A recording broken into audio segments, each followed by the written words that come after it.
Bonjour à tous, ravi de vous retrouver en direct d'Abidjan pour ce numéro d'Ailleurs dans le monde. Dans une interview accordée à l'hebdomadaire Jeune Afrique, Emmanuel Macron a dévoilé les grandes lignes de sa vision des relations avec le continent africain. Le chef de l'État français y évoque les récentes élections présidentielles en Afrique, le terrorisme au Sahel, le franc CFA, mais aussi le sentiment anti-français alimenté selon lui par la Turquie et la Russie à des fins de déstabilisation. 3 ans après le discours de Ouagadougou, pourquoi la politique africaine de la France n'a pas complètement disparu? Comment ces propos ont été accueillis par les pays concernés? On en parle avec le journaliste Aristide Kenda. Bonjour. Bonjour Fatima et bon retour à Abidjan. Merci. Et le politologue Dr William Agbonon, bonjour et bienvenue. Bonjour Fatima. Alors je vous propose, messieurs, de rejoindre Marouane Benyamen, le directeur de publication de Jeune Afrique, qui a réalisé cette interview. Marouane, bonjour. Dans quelles conditions s'est déroulé l'entretien avec Emmanuel Macron ? Bonjour Fatim, c'est une interview qu'on avait organisée déjà il y a quelques mois. À l'origine, elle devait se tenir en amont du sommet Afrique-France qui se déroulait à Paris et à Bordeaux. Enfin, qui devait se dérouler à Paris et à Bordeaux début juin. Et pour cause de Covid, de crise sanitaire et de confinement en France, nous l'avons annulé et décalé. On a repris l'organisation de cet entretien récemment. Et donc, nous l'avons organisé au Palais de l'Élysée à Paris, dans le bureau du chef de l'État, Emmanuel Macron. C'était un long entretien, environ un peu plus d'1 heure et quart, environ 1 heure et demie, au cours duquel il était question avec lui d'aborder à la fois l'intégralité du spectre des questions d'actualité, les multiples élections qui se déroulaient, les différents sujets de politique entre la France et l'Afrique, le bilan de son action depuis son discours de Ouagadougou, il y a 3 ans exactement, et les perspectives qui se dessinaient en termes de vie démocratique, de gouvernance et d'autres sujets qui intéressent nos lecteurs en Afrique et ailleurs. Quels sont les points forts de cet entretien? Que doit-on retenir des propos d'Emmanuel Macron? Alors c'est un très long entretien, donc il y a beaucoup de sujets qui sont évoqués avec lui. On a commencé par le bilan qu'il dresse de son action depuis son élection et surtout depuis le discours de Ouaga en novembre, il y a 3 ans, au cours duquel il a essayé d'esquisser les sujets qui le préoccupaient, les points qu'il voulait voir réglés. Il y a eu des choses très concrètes, notamment il évoque la réforme du franc CFA et la fin du CFA, les gestes qui ont été faits vis-à-vis du Rwanda dans la normalisation, avec un pays où les relations étaient assez compliquées, la restitution du patrimoine africain avec le travail qui a été confié à Felwine Sarr et Bénédicte Savoy, et plus largement sur sa méthode qui essaye d'être moins lié avec les relations avec les chefs d'État et en s'appuyant plus, dit-il, sur la société civile et surtout les diasporas qu'il imagine comme un véritable fer de lance entre la France et le continent. Puis après, il y a tout le reste qui intéresse les lecteurs de Jeune Afrique, les 3e mandats d'Alpha Condé, d'Alassane Ouattara, les relations avec l'Algérie et le Maroc, dont tout le monde sait qu'elles sont compliquées depuis une 30aine d'années avec le dossier du Sahara occidental, le Rwanda de Paul Kagame, le Cameroun de Paul Biya, et quelques autres sujets sur la démocratisation du continent, le renouvellement attendu des générations politiques. Et une grande partie aussi sur, ça a été le chef d'État français qui allait le plus loin dans la reconnaissance de la colonisation comme un crime contre l'humanité. Il a eu des propos assez forts dessus. Et on en a parlé assez longuement avec lui, notamment de cette espèce de difficulté qu'a la France, enfin qu'avait la France, d'exercice d'équilibriste entre, d'un côté, la repentance et l'excuse à tout prix, et de l'autre, au contraire, le déni et la fierté nationale, limite le nationalisme, pour ceux qui pensent que la colonisation a apporté des choses positives au continent. Et lui, encore une fois, dit-il, veut dépasser ces problématiques-là, ne pas se laisser enfermer par les tabous. Il a un devoir de vérité que la France doit mener, que les historiens doivent mener, et non pas les hommes politiques, puisque ça problématise trop le débat, et c'est un travail d'historien, foncièrement. Et il a une phrase qui est assez symbolique. Il dit « On est malheureux on s'enferme dans le passé quand on est malheureux dans le présent ». Et c'est cette situation qu'il veut voir dépasser. Il a déjà fait beaucoup de gestes vis-à-vis de l'Algérie, du Rwanda, on en a parlé. Et il compte visiblement aller plus loin. Alors depuis la publication de l'article, quels sont les retours que vous avez eus aussi bien en France qu'en Afrique? Alors forcément, comme il manie pas vraiment la langue de bois, c'est le moins qu'on puisse dire. Il est beaucoup plus compréhensif vis-à-vis d'Alassane Ouattara et de la situation dans laquelle il s'est retrouvé après avoir annoncé qu'il ne briguerait pas de troisième mandat et avec le décès d'Amadou Gon Coulibaly. Il est beaucoup moins avec Alpha Condé, donc forcément, les réactions, d'abord il y a de très nombreuses réactions, parce que c'est un entretien qui a été très lu, très commenté, sur les réseaux sociaux, mais aussi par tous les titres de presse nationale, que ce soit ici, que ce soit en Guinée, en Algérie, au Maroc et ailleurs. Enfin, en tout cas, tous les pays qui sont traités par cet entretien. Alors évidemment, en fonction des positions de la France ou d'Emmanuel Macron, et en fonction des interlocuteurs, j'imagine que, par exemple, du côté du RHDP, on est satisfait de ses propos. Je pense que quelqu'un comme Guillaume Soro doit l'être nettement moins, puisqu'il est quand même, entre guillemets, cloué au pilori par Emmanuel Macron, qui a expliqué quand même qu'il lui a demandé de quitter la France parce que ce n'était pas le lieu pour tenter de déstabiliser la Côte d'Ivoire. Et les propos très forts qu'il avait tenus en appelant l'armée à un soulèvement ont été, je pense, la goutte d'eau qui a fait déborder le vase.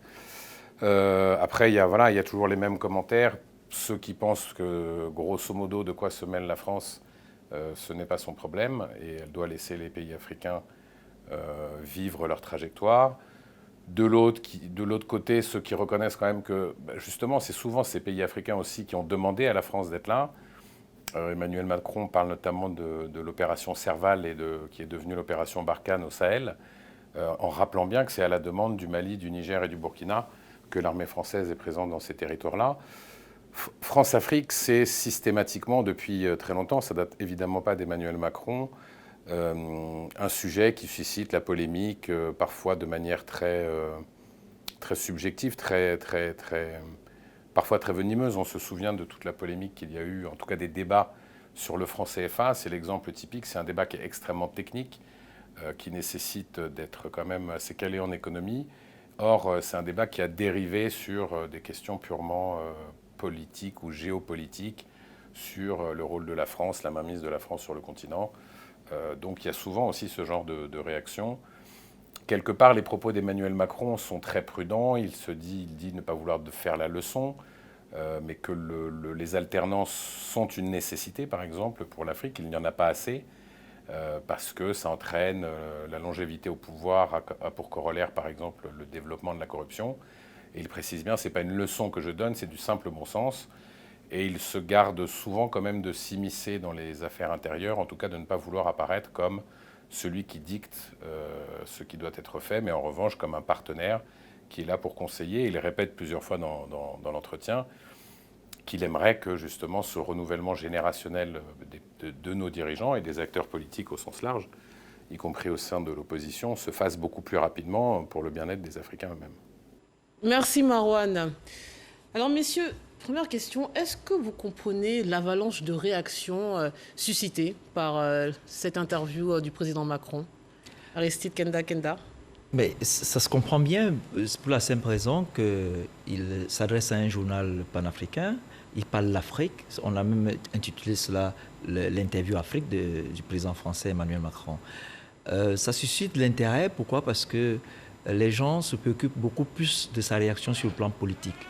Or, cette interview n'a pas que le volet politique, il y a un volet purement économique. C'est une démarche géostratégique et même géopolitique, pour la simple raison que quand vous allez même à l'origine des premiers concepteurs de la géopolitique, notamment Ratzel, qui parle du Lebensraum, l'espace vital, l'espace nourricier, et quand il parle de cette diaspora française sur laquelle il compte pour pouvoir donc, quand il parle des pays francophones, il parle de coopération sur le plan de l'éducation, sur le plan de l'entrepreneuriat, sur le plan de la culture. Et quand il parle des non-francophones, des grosses pointures sur le plan économique, il parle de changement de paradigme. Pourquoi? Parce que, justement, les décisions des États au plan international sont déterminées par leurs intérêts permanents. Votre réaction, votre sentiment? Pour moi, ces réactions montrent à quel point nous sommes dans un vide sidéral en Afrique. Parce que les Africains ne proposent rien, parce qu'on ne dit rien, parce qu'on n'a pas de la matière, on n'a pas de réflexion, on n'a pas d'idées.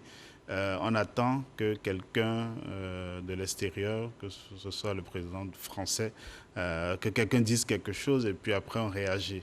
Vous imaginez, nous avons 54 chefs d'État africains et jamais leur discours ne fait couler autant de salive et d'encre, mais il suffit que le président français parle de l'Afrique et puis ça devient l'enjeu, ça devient la problématique de l'année ou du siècle. Donc je pense que il y a un vrai problème, un très sérieux problème, c'est que nous-mêmes ne pensons pas à l'Afrique et nous attendons que les autres proposent des éléments de réflexion sur l'Afrique et on s'emballe. On reproche à la France de jouer les arbitres, justement, et de distribuer les bons et mauvais points à nos démocraties et leurs premiers représentants. Mais n'est-ce pas minimiser, vous le disiez quelque part, hein, docteur Ablenon, n'est-ce pas minimiser la responsabilité des Africains eux-mêmes qui sollicitent régulièrement la France sur ces questions? Mais le président Macron a été très clair là, dans son interview. Il dit que la France a une part d'Afrique en elle et que nos destins sont liés. Et il parle de l'image, il protège l'image de la France. C'est le regard qu'il donne à son propre pays. Et dans cette relation, cette nouvelle relation depuis 3 ans de son discours à Ouagadougou, dans cette nouvelle relation, il invite l'Afrique, avec cette restitution du patrimoine culturel, il invite l'Afrique à se réapproprier son propre regard sur la force du discours dont elle est même porteuse. Pourquoi? Parce qu'on ne peut pas continuer de poser sur nous-mêmes le regard que les autres posent sur nous. Nous devons nous regarder avec nos propres yeux. Et ça, c'est très important. Pourquoi? Parce que nous ne pouvons le réussir que si nous nous adossons à notre culture. Donc, la faute, comme a dit docteur Ablenon tout à l'heure, nous devons concevoir notre propre système de gestion de la cité et en être fiers.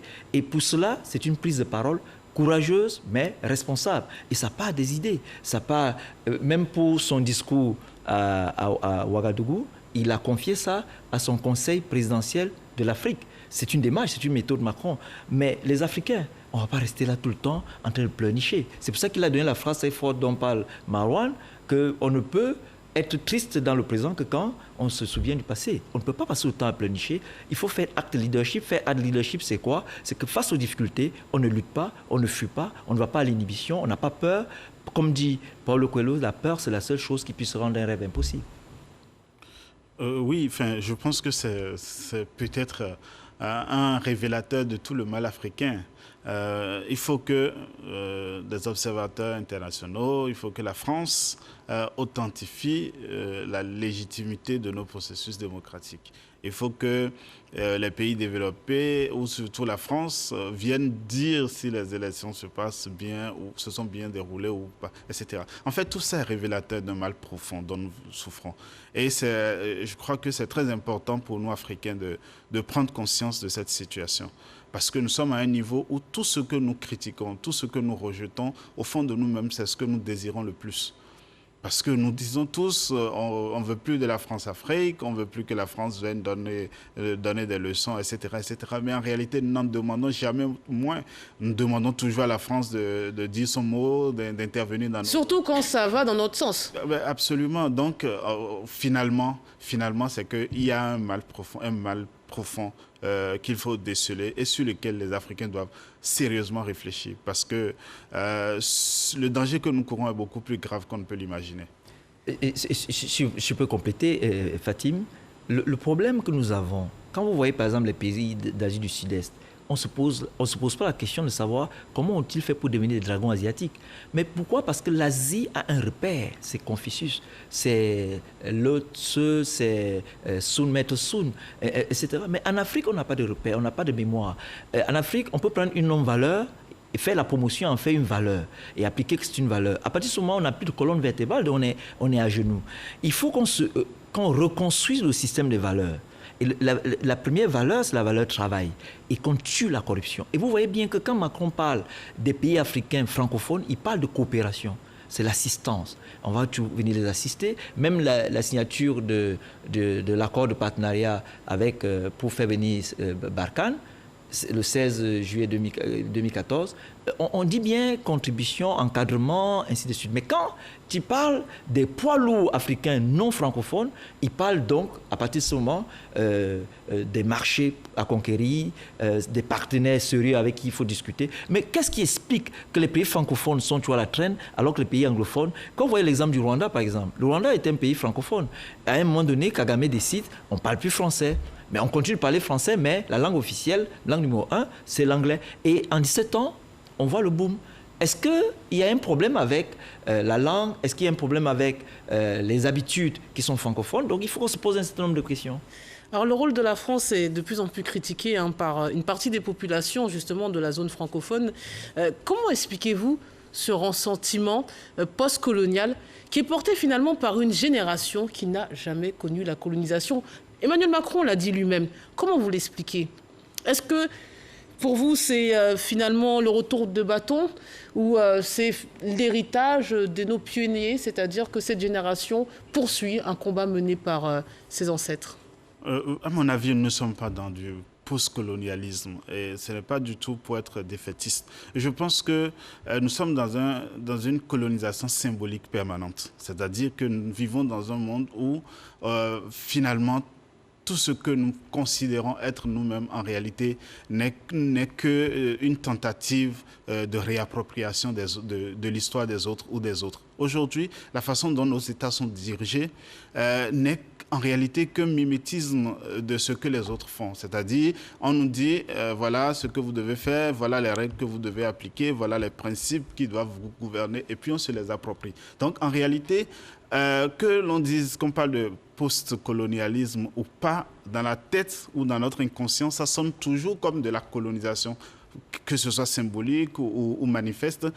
On n'a pas l'impression réellement d'être dans un monde indépendant. Donc, à partir de cet instant, peut-être qu'on n'est pas assez fort pour renverser la situation, peut-être qu'on voit mal les choses, mais il y a une forme de réaction ou une forme de résistance face à ce monde-là. Et lorsque vous écoutez bien le discours, l'interview qu'il a accordée, il y a quelque chose qui est extrêmement gênant dans cette interview. Il dit le problème désormais, c'est le changement générationnel. Et d'ailleurs, qu'il va en parler avec les chefs d'État au sommet de novembre 2021. Alors, vous voyez, comme ça, on fabrique les problèmes de l'Afrique. Donc, le problème de l'Afrique d'aujourd'hui, c'est le changement générationnel au pouvoir. C'est-à-dire, il faut que les jeunes viennent au pouvoir. Ce n'est pas là le problème de l'Afrique aujourd'hui. Parce que les jeunes qui veulent venir au pouvoir, qu'est-ce qu'on a mis dans leur tête? C'est quoi leur formation? Quelles sont leurs bases? Dans quelle mesure ils se sont appropriés les réalités et les combats? Dans quelle mesure ils ont compris les enjeux de nos pays? Donc, au fond, on se trompe encore de problème et puis on va nous fabriquer un concept ou du moins un problème artificiel qu'on va traîner, on va dire voilà le problème, l'enjeu c'est le changement générationnel et on va laisser de côté les vraies réalités. Bon, peut-être qu'il parle de son propre cas en tant que jeune président, puis jeune président élu français, mais c'est aussi parce que l'Afrique, c'est dans l'argumentaire des pays occidentaux, l'Afrique représente 70% de personnes qui ont moins de 20 ans. Donc ils pensent qu'il y a certainement un décalage avec ces personnalités qui ont 70, 80 ans ou plus.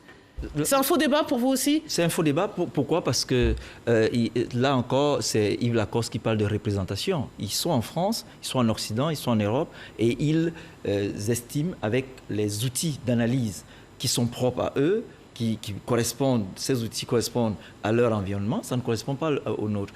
Pour aller dans le sens de Dr William, mais vous vous souvenez qu'on a eu les vents d'Est à partir du School Labol. Mais j'ai toujours dit qu'on fasse le bilan des alternances de tous ces pays qui ont donc connu la conférence nationale, ensuite la transition, ensuite la passation de pouvoir. Fatim, ce qu'il dit est tellement important. Quand vous regardez bien les pays francophones, ce qui a tué les pays francophones, c'est la corruption. Et on a introduit la corruption. Vous savez, il y a un sage... Elle existe partout. Le Nigeria, qui est peut-être la locomotive du continent africain, n'en est pas épargné. Le Nigeria n'a jamais été premier pays africain, premier pays au monde reconnu comme pays le plus corrompu, mais c'est un pays anglophone. Vous voyez bien comment on arrive à convaincre certains enfants africains d'aller voler à l'extérieur. Il y a au Cameroun ce qu'on appelle les fémans, en Côte d'Ivoire ce qu'on appelle les brouteurs, Et dans ce système-là, on fait même croire à ces enfants qu'ils récupèrent ce que la colonisation leur a arraché. Ce n'est pas vrai. Ce qu'il faut faire, c'est de réussir à concevoir un système éducatif qui part des réalités culturelles africaines, et même culturelles africaines. C'est l'un des arguments d'Emmanuel Macron. Le président français accuse la Turquie et la Russie d'être derrière ce sentiment anti-français. Qu'en pensez-vous? Est-ce qu'on peut totalement les dédouaner? Alors, peut-être qu'il est en train de soupçonner que la Russie et la Turquie sont en train d'emprunter le même chemin que la France, parce qu'au fond, ce qu'ils font, ce qu'ils essaient, ou du moins ce que ces deux États essaient de faire, c'est ce que fait, ou du moins ce qu'a fait pendant longtemps la France, de la soft power, c'est-à-dire on essaie d'influencer le pays au-delà des aspects militaires, on va essayer d'influencer la perception des gens. Et c'est dans ça que nous vivons. Donc, peut-être qu'il a raison, peut-être que c'est pas vrai. Moi, je n'en sais rien, mais je sais... C'est de bonne guerre. Oui, pour moi, c'est de la diplomatie. C'est un jeu d'influence. Parce qu'il faut qu'ils comprennent aussi que l'Afrique, à un moment donné, ne cessera d'être la chasse gardée d'un seul État. Donc, d'autres aient des ambitions africaines ou exotiques. Je crois que c'est légitime. Non, je crois que ce qu'on reprochait à la France-Afrique, jusque-là, avant son discours de Ouagadougou, c'est les liens, je dirais pas incestueux, troubles avec les chefs d'État et puis les réseaux obscurs. Mais il a dit qu'en levant ce tabou, il replace sur la scène politique internationale bilatérale ou bien multilatérale avec les pays africains un nouveau type de rapport. Et il interpelle les Africains de prendre leurs responsabilités. Et les Africains se comportent aussi comme ces esclaves qu'on laisse à la porte et qui ne savent pas où aller, qui reviennent chez le maître. Donc, c'est très important que les Africains prennent leur destin en main. Pour prendre son destin en main, ça ne sert à rien de dire « je déteste la France ». En détestant la France, la vie est un écho. Vous recevez que ce que vous avez envoyé dans l'univers. Si vous passez autant à dire que nous n'aimons pas les Français parce qu'ils nous volent, à partir de ce moment, vous serez toujours dans le tourment. Alors que ce qu'il faut faire, c'est ce que les Chinois ont fait. On a passé autant à dire Shintok, Shintok, Shintok, mais les Chinois ont continué de travailler. Donc il faut que les Africains se mettent au travail. Le véritable problème ici des pays africains francophones, c'est surtout que beaucoup pensent qu'on peut distribuer l'argent sans qu'on ne travaille. On va s'intéresser au franc CFA qui cristallise aussi les tensions dans ces nombreux sujets. Alors déjà, comment décrisper ce débat? Comme l'a dit Marouane Benyamed, qui est à base une question purement économique, mais qui a pris une tournure politique et géopolitique.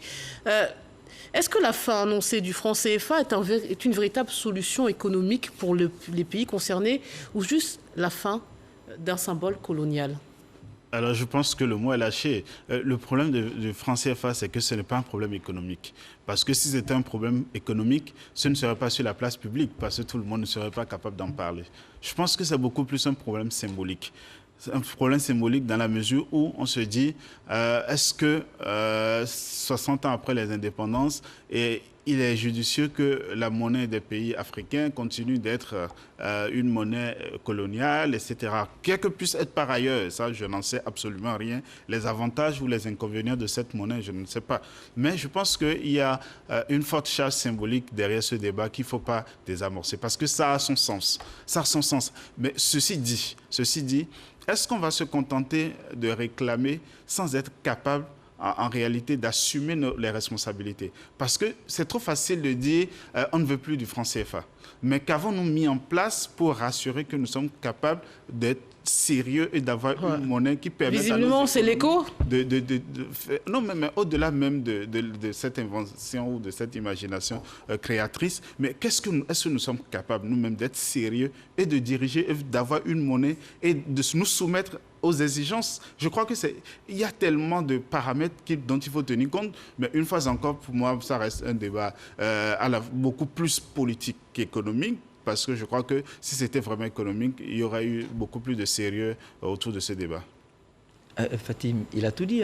Il a tout dit. Et d'ailleurs, Marouane Benyamed le dit, que ce qu'il a dit, si c'était quelque chose d'économique, ça allait être très difficile pour ceux qui ne sont pas techniques. Maintenant, je veux juste prendre un exemple, Fatim, pour bien illustrer le danger qu'on a à vouloir abandonner le CFA alors que nous ne sommes pas prêts. Regardez un pays comme la Centrafrique en Afrique centrale, dans la zone CEMAC. Mais vous pensez que la Centrafrique, avec ses capacités, avec son approche managériale, serait capable de tenir le rythme s'il n'y avait pas ce CFA? Ce CFA aussi, c'est une monnaie de mutualisation des forces.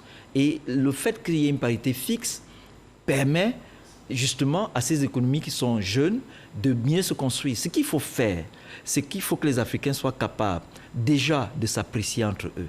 Les Africains n'arrivent même pas à s'apprécier entre eux. Quand vous voyez par exemple comment les Africains font les finitions même des vêtements qu'ils font, être sérieux même dans le travail, quand vous voyez même vous entrez dans certains taxis où la portière ne fonctionne plus bien, il a rafistolé par lui-même. Mais ça, c'est le système D très répandu en Afrique. Donc, il faut qu'on mette sur pied, et ça ne passe que par l'éducation. Et cette éducation ne doit pas être une éducation que nous copions ailleurs. Il faut que nous essayions de comprendre comment fonctionnait l'Afrique à l'époque et qu'on puisse concevoir un système éducatif qui va avec. Alors, intéressons-nous à la question sécuritaire qui est aussi abordée dans l'entretien. Alors, l'Afrique subsaharienne est confrontée ces dernières années au terrorisme. Et le président français rappelle que c'est à l'appel des chefs d'État africains que les militaires français sont présents sur les territoires africains. Alors, est-ce que l'Afrique de l'Ouest, messieurs, très honnêtement, est en capacité de gagner la guerre contre le terrorisme sans l'aide des puissances internationales et a fortiori de la France? Alors, même les puissances internationales ne sont pas capables de gagner la guerre contre le terrorisme. On a vu dans beaucoup de pays, aujourd'hui, le terrorisme est un défi mondial. Donc, je pense que ce serait trop prétentieux de la part des États africains de dire « Non, laissez-nous, nous sommes capables de régler ce problème ». C'est un faux débat. On ne peut pas y arriver. En même temps, il y a une réalité. La France est toujours empêtrée elle-même dans des contradictions. Elle est empêtrée dans son idéal parce que, voilà, la fille est née de l'Église, elle veut sauver le monde, elle veut tout faire, etc. Même ce qu'elle n'est pas capable de faire chez elle, parce que la France n'est pas capable déjà de régler les problèmes de terrorisme sur son propre territoire. Et la France n'est pas l'armée, je l'ai déjà dit une fois dans une émission, l'armée française n'est pas capable de sécuriser son territoire, donc elle ne serait pas capable de sécuriser un territoire qui fait 2 fois la France, c'est-à-dire le Mali. Donc je pense que c'est des défis multinationaux. Je crois que c'est prétentieux de la part de la France de venir de dire, bon voilà, on nous a appelés au secours, nous sommes venus régler la question du terrorisme dans le Sahel. Je crois que cette question aurait dû être réglée de façon multilatérale avec beaucoup d'autres puissances étrangères afin de donner réellement une consistance à la politique française en matière de sécurité. Mais aujourd'hui, on a l'impression que c'est une opportunité pour entreposer des soldats dans des zones stratégiques du Sahel. Il faut dire, Fatim, que la guerre coûte cher. Et cette guerre-là, c'est une guerre asymétrique. Parce qu'on n'a pas toujours l'ennemi en face. Et la France, ne pas venir au Mali, c'est s'exposer elle-même. C'est s'exposer elle-même. Parce que dans l'interview de Macron, vous comprenez bien qu'il compte beaucoup sur la diaspora, il compte beaucoup sur l'Afrique, parce que l'Afrique, il espère que dans les années à venir, il va augmenter les échanges avec l'Afrique. Donc s'il y a un désordre en Afrique, si les djihadistes arrivent à... Je touche du bois, traverse Ouagadougou et arrive à Abidjan, une capitale économique aussi stratégique, ça ne les arrange pas eux-mêmes. Et puis, il ne faut pas que le désert soit la base arrière, parce que les djihadistes, leur problème, c'est d'avoir un territoire. Parce que, justement, ils disent État islamique.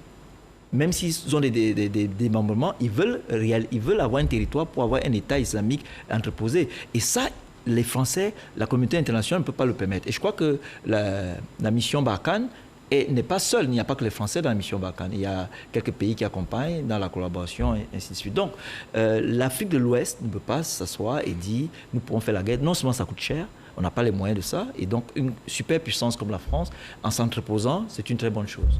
Je pense qu'il faut faire très attention à ce que disent les hommes politiques. Il ne faut jamais les croire sur parole. Comme on dit, les promesses n'engagent que ceux qui les écoutent. Messieurs, c'est la fin de cette émission. Merci infiniment pour tout. Ça va très vite. Hein. Il reste toujours sur sa fin. Bon, on espère bientôt avoir un format d'1 heure. En attendant, c'est la fin de l'émission. Messieurs, merci encore à vous. On se quitte sur cette citation. Être libre, ce n'est pas seulement se débarrasser de ses chaînes, c'est vivre d'une façon qui respecte et renforce la liberté des autres. Du grand feu Nelson Mandela. Merci de nous avoir suivis. Bonne suite des programmes sur RTI 1 et à samedi prochain.